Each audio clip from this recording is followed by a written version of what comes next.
Учениците во средното гостителско училиште Лазар Танев, благодарение на дуалното образование, многу лесно по завршувањето на образовниот процес се вклопуваат на пазарот на трудот. Деновиве имаат посебна тема во фокусот, храната символика на божикната приказна. Деталите ги има Благојчо Костадинов во своето второ линковско вклучување. Благојчо, за што станува збор? Добро утро, Кристина, по втор пат од мене за ово второ линковско вклучување. Добро утро до гледачите на емисијата Македонија на утро. Денеска второто линковско вклучување го реализираме токму од средното гостителско училиште Лазар Танев, каде што нагости ни е директорот Небојша Вуковиќ. Разговараме на тема, односно настан кој што го организира училиштето како символика на божикната приказна. Господине Вуковиќ, ви благодарам за поканата и активното учество во емисијата Македонија на утро. Може ли да ни објасните повеќе за што станува збор, каков настан? Јас најнапред благодарам за вас, Благојчо, што сте денеска тука. И поздрав до Кристина, до целото студио и до гледачите на Македонска телевизија. Значи, училиштето во соработка со Универзитетот Гоце Делчев од Штип и точно со Факултетот за туризам и бизнис логистика денеска подготвува панел дискусија во која што треба да се произнесеме за традицијата на нашето живење.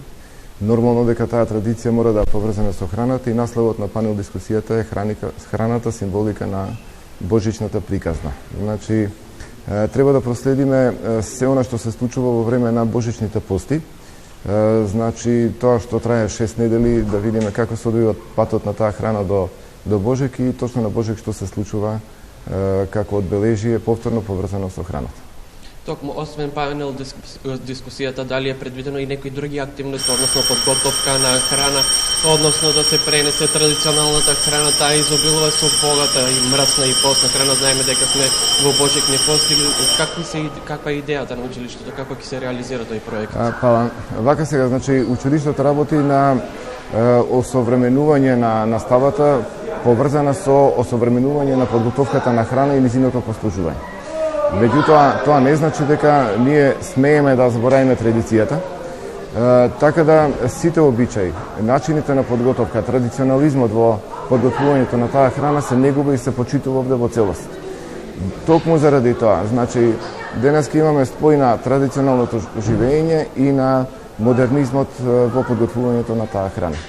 Панел дискусијата ќе биде поврзана со универзитетски професори, со професори од Гостителското училиште, со свештеници кои што треба да ни доловат како настануваат обичаите и зошто настануваат постите токму во овој период од годината. Така, веќе звонеше за одмор, уште едно прашање, нема многу да ве задржам. Онаа храна што ќе се подготви, дали е предвидено каде ќе заврши истата, дали ќе биде донирана или како се планира? Да, значи храната, дел од храната ќе биде дегустирана тука, ќе биде приложена на една изложбена маса, а дел од храната ќе биде донирана, точно така. Токму, јас ви благодарам многу што одвоивте дел да бидете од емисијата Македонија на утро. Кики, така, овој настан е интересен доста и за учениците кои што учат овдека, бидејќи преку вакви настани се односно практично и имаат практична настава како да се подготвува модерната, но и традиционалната македонска. Кој надоколку имаш некои прашања, слободно повели. Немам, Благојче, јас се надевам искрено само дека ќе имаме и фотографии и видео материјали од случувањето, бидејќи учениците во средното училиште Лазар Танев се поумешни, па тоа што го прават и навистина визуелно е прекрасно покрај тоа што е вкусно.